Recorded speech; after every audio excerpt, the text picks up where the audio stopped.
और सबसे बड़ी बात ये कि कहने जी कि ये जो जगह है, मौसम जब साफ़ हो जाता है तब ये अपनी ज़मीन जो है वो सिरकना शुरू होती है। जब मौसम खुश्क होता है तो ज़मीन जब सुकड़ती है ना, अच्छा तो फिर ज़्यादा फैलती है, लैंडस्लाइडिंग ज़्यादा खतरा होता है उसमें। ये अच्छा, पानी फिर उबल के बाहर आता है। आप देखें ना, वहाँ से अगर आप ये क्या था मजीदा अमजद भाई?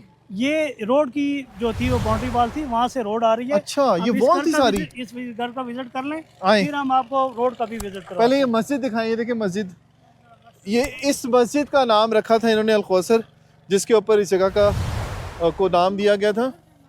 सूरह कौसर के नाम से इसको रखा गया था और कौसर कॉलोनी जो थी वही अमजद भाई वगैरह ने इसका नाम इसीलिए रखा था। ये 20 फुट आगे जो है वो सड़क गई है जी। 20 फुट आगे ये जगह सरकी है और इस जगह को अब आप देख रहे होंगे जो आबाद हुआ करती चलें आइए थी पहले और यहाँ आपको पर लोग आके रहते थे।